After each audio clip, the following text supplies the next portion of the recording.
అందరికీ నమస్తే. మరి ఆల్మోస్ట్ ఆల్ అందరికీ పరిచయమే. అల్ఫోర్స్ విద్యా సంస్థలు ఏ రకంగా గత 34 సంవత్సరాల నుంచి తెలంగాణ రంగంలో నాణ్యమైన విద్యకి మారుపేరుగా మరి సంచలనమైన ఫలితాలు సాధిస్తూ ఈ ఉత్తర తెలంగాణలోనే కాకుండా ఎంటైర్ తెలంగాణ రాష్ట్రంలోనే ఐఐటి సీట్లలో కానీ నీట్ సీట్లలో కానీ మంచి ఫలితాలు సాధిస్తూ మరి ఒక తెలంగాణ ముద్దుబిడ్డగా మరి మంచి పేరు ప్రఖ్యాతులతో ముందుకు పోతుంది. 2018లో మరి నేను కాంగ్రెస్ అప్పుడు రాహుల్ గాంధీ సమక్షంలో జాయిన్ అయ్యి అప్పుడు అసెంబ్లీకి నేను ఎన్నికల్లో పోటీ చేయాలని నిర్ణయం తీసుకున్నాను. కానీ అప్పటి పరిస్థితులకు అనుకూలంగా మరి మిగతా వారికి అవకాశం తీసుకోవడం జరిగింది. ఇప్పుడు మరి ఈసారి మరి గ్రాడ్యుయేట్ ఎమ్మెల్సీ ఎన్నికల్లో నేను పోటీ చేయాలని నిర్ణయం తీసుకున్నాను. అందరి యొక్క సపోర్టుతో మరి ముఖ్యంగా మా పూర్వ విద్యార్థులు, తల్లిదండ్రులు, శ్రేయోభిలాషులు అందరూ కూడా ఇప్పుడు ఒక 40,000 మంది విద్యార్థులు మీ ద్వారా మరి ఒక బంగారు భవిష్యత్తుకు ముందుకు వెళ్తున్నారు.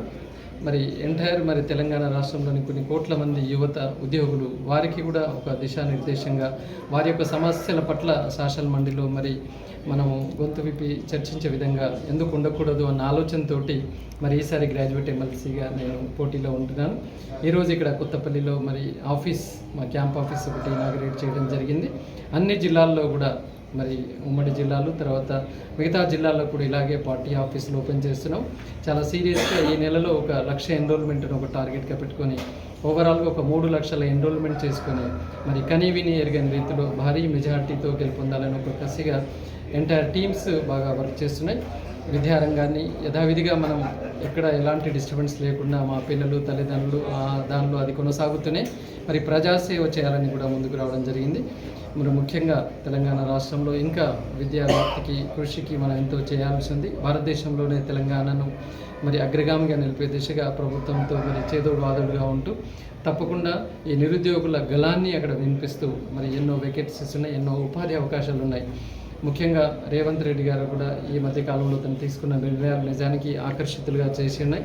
తప్పకుండా రాబోయే రోజుల్లో మరి వారి ఆధ్వర్యంలో తప్పకుండా ఇంకా గొప్ప ఉపాధి అవకాశాలు స్కిల్ బేస్డ్ కావచ్చు, టెక్నికల్ బేస్డ్ కావచ్చు, గొప్ప ఉపాధి అవకాశాలు తెలంగాణ రాష్ట్రంలో వస్తాయని చెప్పేసి మరి అట్లాగే ఉద్యోగుల పట్ల కూడా కొన్ని సమస్యలు కూడా ఉన్నాయి. వాటిని కూడా మరి ప్రభుత్వం దృష్టికి తీసుకొని వెళ్ళి తప్పకుండా మరి అవన్నీ సాధించే దిశగా మరి ముఖ్యంగా ఇప్పుడు హైడ్రా ఎలా అయితే మరి ఒక హైదరాబాద్లోనే కాకుండా ఎంటైర్ మిగతా జిల్లాలో తెలంగాణ రాష్ట్రంలోనే మరి చాలా ముఖ్యంగా మరి ప్రభుత్వానికి ఎంతో మన్నలను పొందే ఇష్యూగా హైడ్రా ముందుకు వెళ్తుంది.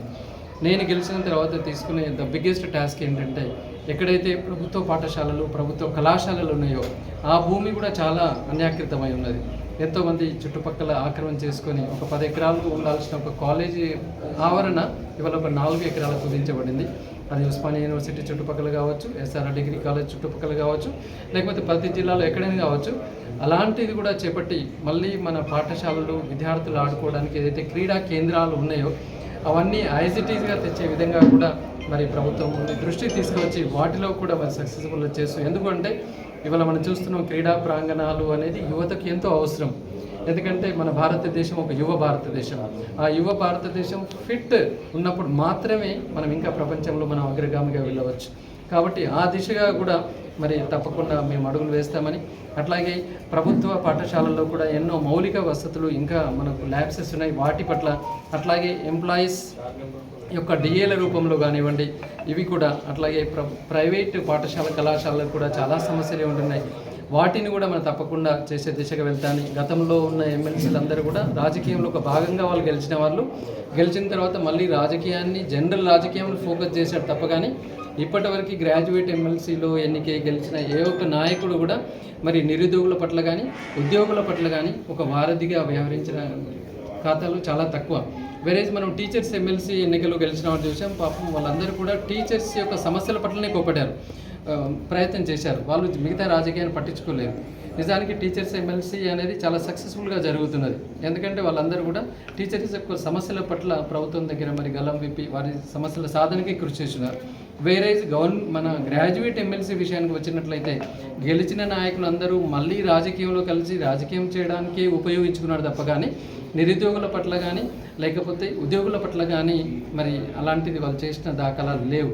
ఖచ్చితంగా రాబోయే రోజుల్లో ఈ గ్రాడ్యుయేట్ ఎమ్మెల్సీగా గెలిచి మరి ఉద్యోగులు, నిరుద్యోగులు, తర్వాత ముఖ్యంగా విద్యా వ్యవస్థ పట్ల పూర్తిగా నేను అంకితం అవుతూ మరి రాబోయే రోజుల్లో ఇంకా దీన్ని ఒక రోల్ మోడల్గా మరి ఈ యొక్క ప్రజలకు సేవ చేసే విధంగా నేను ఉంటానని చెప్పేసి మరి ఇప్పటికే చాలా మద్దతు అన్ని జిల్లాల్లో కూడా మరి వస్తుంది.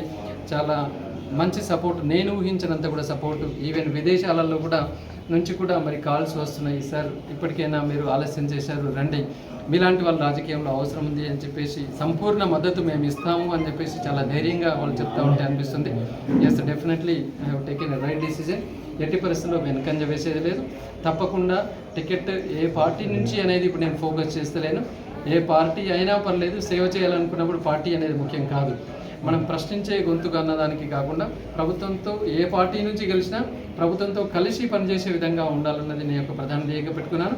పార్టీలు నిజంగానే మనం రాని పక్షంలో తప్పకుండా ఇండిపెండెంట్గా కూడా చేసి ప్రజాసేవ చేయాలని చెప్పేసి, అలాగే వ్యవస్థలను కూడా అలాగే పట్టించుకొని ఈ తెలంగాణ రాష్ట్రంలో మరి నాణ్యమైన విద్యకు మార్పేరుగా ఆల్ఫోర్స్ ఇంకా ముందుకు తీసుకునే విధంగా నేను ప్రయత్నిస్తానని చెప్పేసి మరి నన్ను ఎంకరేజ్ చేస్తున్న మా మిత్రులు, శ్రేయభిలాషులు, పూర్వ విద్యార్థులందరికీ పేరు పేరున ధన్యవాదాలు తెలియజేస్తూ అందరూ కూడా సంపూర్ణ మద్దతును నేను కోరుకుంటున్నాను.